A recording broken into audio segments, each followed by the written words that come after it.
Welcome back to my channel, everyone. Sweet Tips here. What I've got is I've got some silver in my silver jar. I've heated this to boiling, and what that'll do is that'll consume all of the excess nitric in this liquid that I'm pouring off into this filter here. And once we get all that excess nitric consumed, we can use this solution, this silver solution that I'm pouring off, to get our pure silver out of this solution. And up here in the back, I've got a beaker where I'm cementing the silver out of the solution with a piece of copper. If you'll notice back here, the copper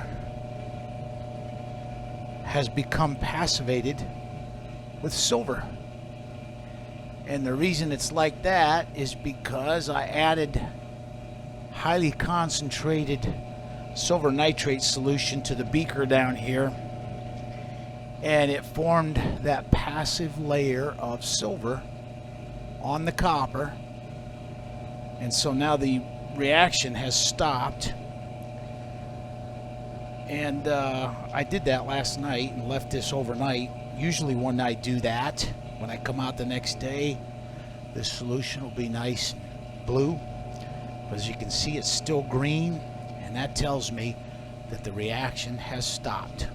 To remedy this situation, what I'll do is add some distilled water to dilute the highly concentrated silver solution.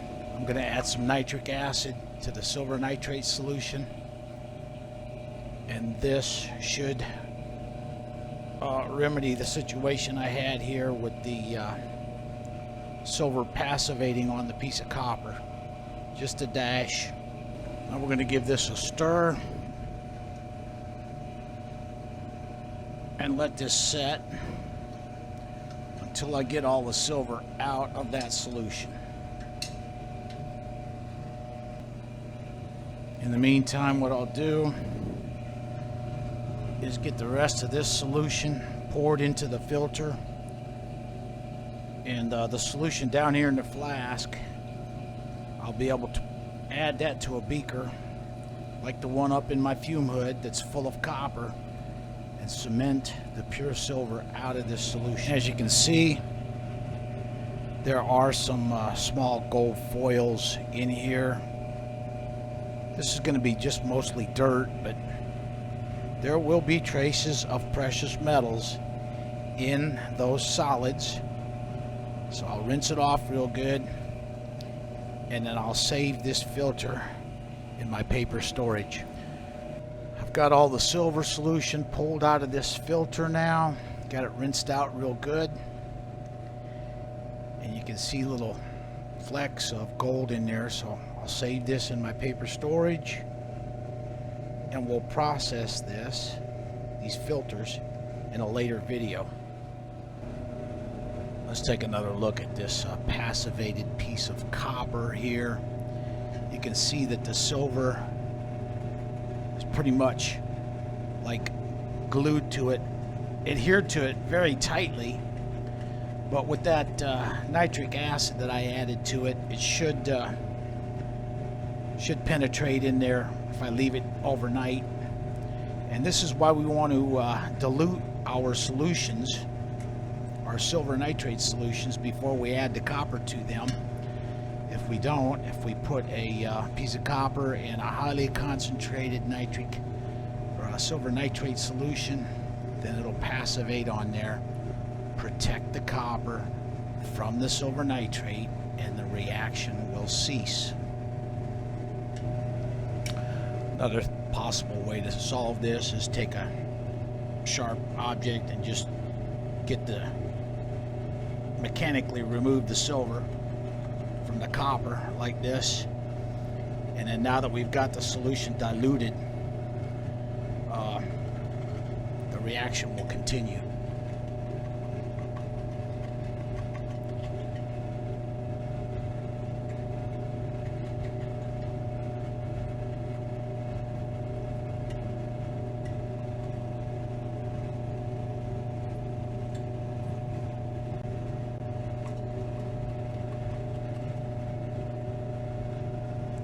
Now we should start seeing the silver cementing out on the copper. That's what we want to see.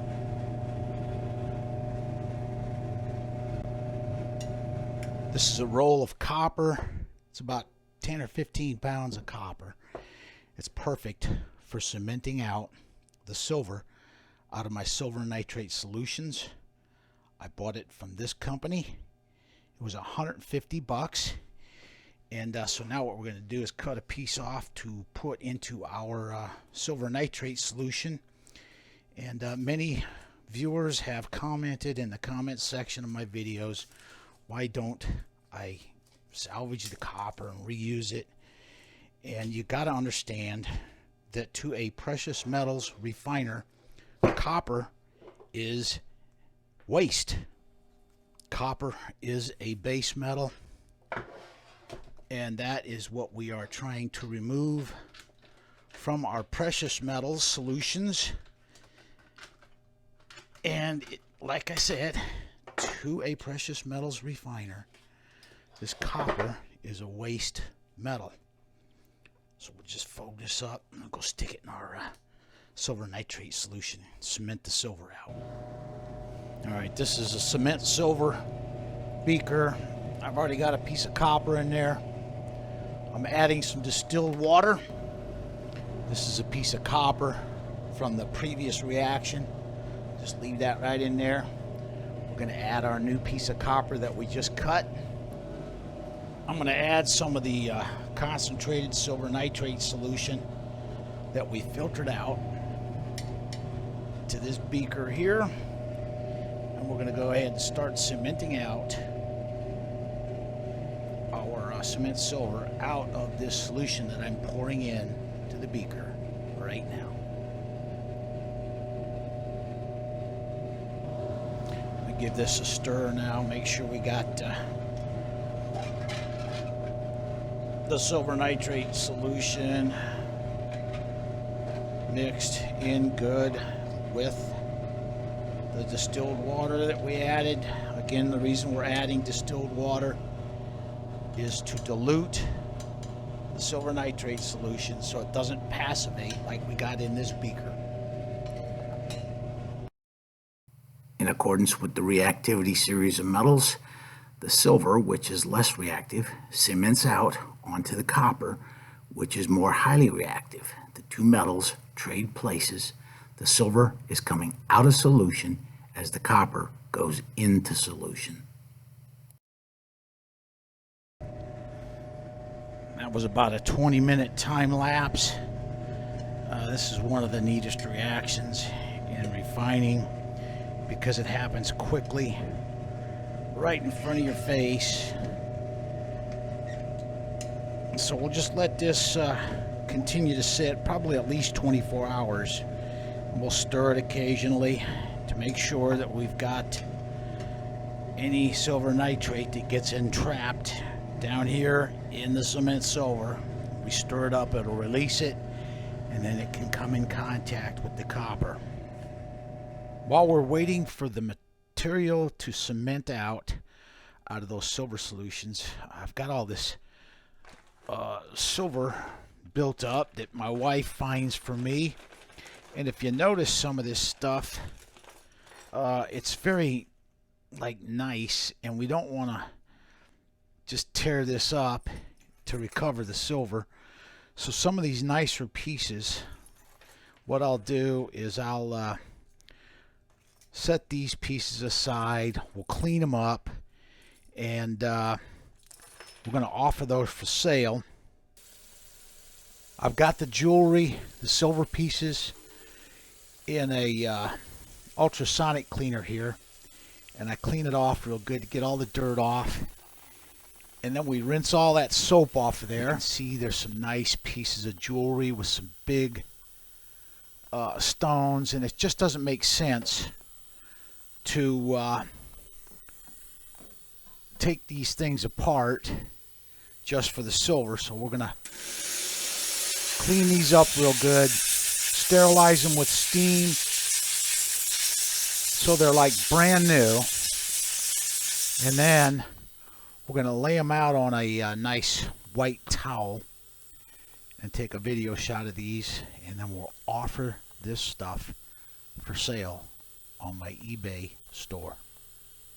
I've got all the silver pieces laid out on a clean towel here.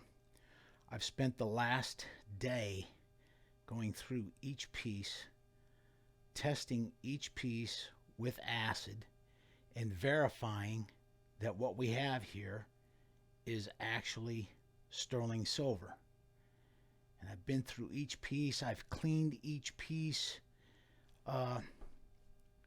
in the ultrasonic cleaner and with steam to sterilize it so there's no dirt, debris, germs, any kind of bad stuff on any of these pieces. I've cleaned everything with steam and ultrasonic cleaning.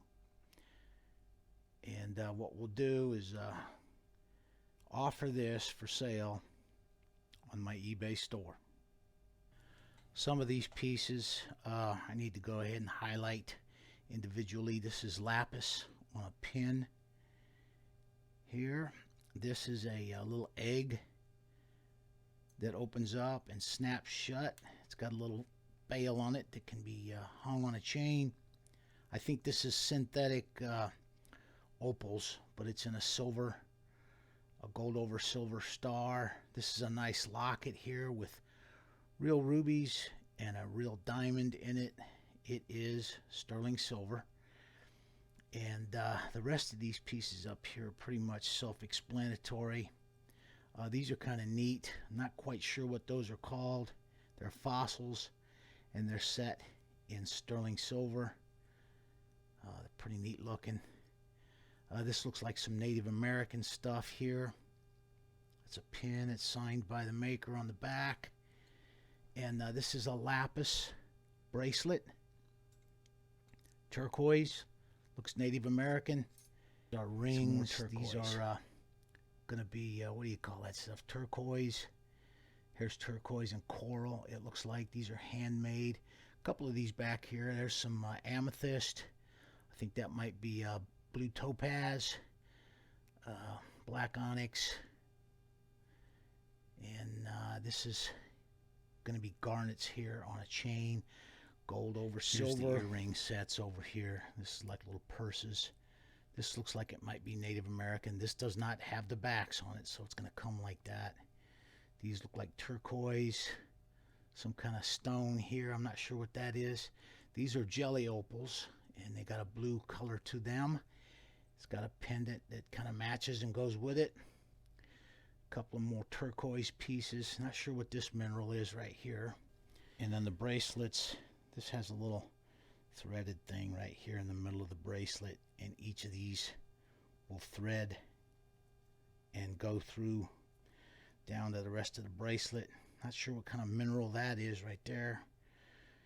And then this looks like hieroglyphics, something Egyptian maybe. These are stones. I'm not sure what these blue ones are lapis. I know that, but I don't know what the other ones are going to be. And this is just some decorative. I think these are man-made pieces here in this one. Green stones, a multicolored bracelet here. This one looks like might be, what do you call it, Central American, Aztec or something. Maybe some blue, or not blue, but green, what do you call that? I'll come back to it. Okay, I had to stop and think a minute. These are, I believe, jade. These pieces in here on each of the links, I believe that they're gold. I can't find any marking that would verify that, but I think those are going to be gold. Here is some, what do you call this, peridot on silver. This is a diamond tennis bracelet. These are authentic, real diamonds. They do have black carbon in them, but they are real diamonds. And of course, this is an amethyst. I think this is aquamarine, turquoise, maybe some more amethyst. Those are blue or purple stones. And this is going to be amber, black onyx, some more turquoise. That's a big, chunky, thick bracelet there. And then I think these are going to be blue sapphires down here on the end. It's 21.4 grams. And now what we'll do is take all the jewelry and put it on this plate, and then we'll get it over here on the scale and get a total weight on all of the sterling silver. All right, we've got all the silver on here now. Take it over here and put it on our scale. And it looks like we're talking just over 1 kilo at 1,020.6 grams. I wanted to demonstrate how this material will come to the person who buys it. I will put each individual item in a separate plastic bag like this, so that when I ship these pieces to you, they will come individually wrapped, just like you see me doing right here. One other thing I'd like to show here is each of these pieces are marked 925 on the back of them. You can see the marking, and it's important to test each piece before we attempt to sell anything, or before we attempt to refine anything, because none of this material right here is silver. It all looks like silver. About 90% of this is marked 925 on it, and I tested it with the acid, and none of it is silver.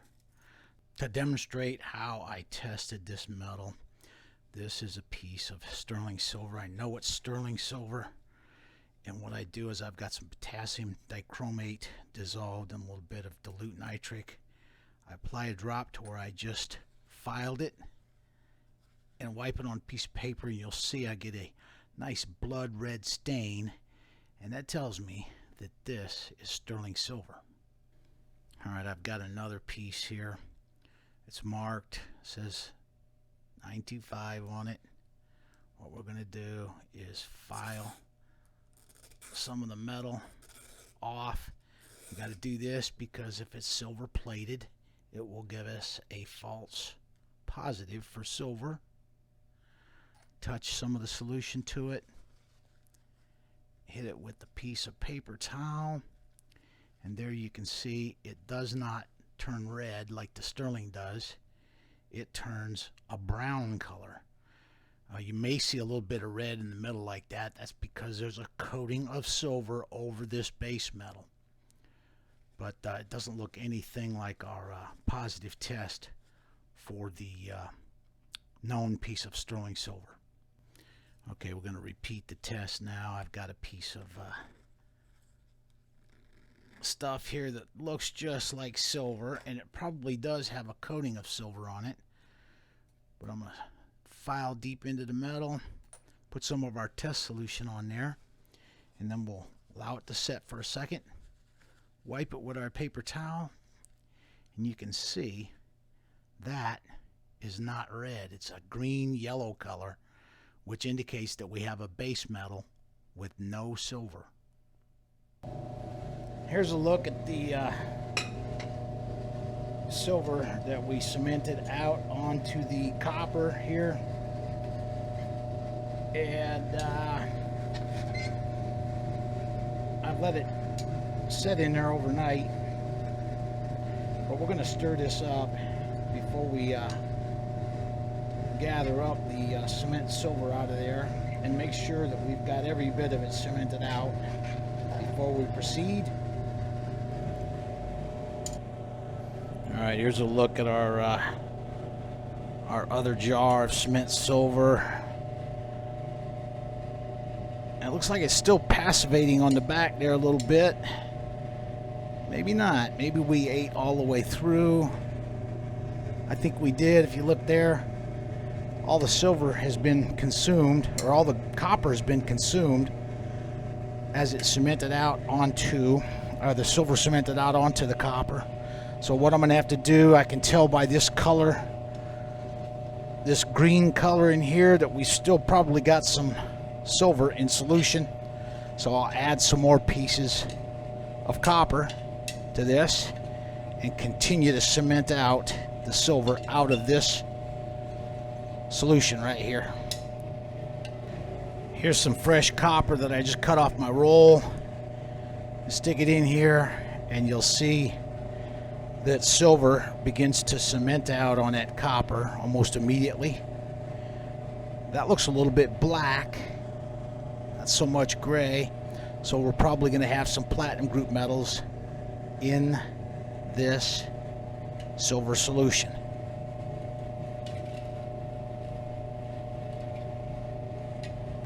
Here we're going to add a little bit more water plus a little bit more of our silver solution that we filtered, and we'll give this a stir and let this continue to react in this beaker.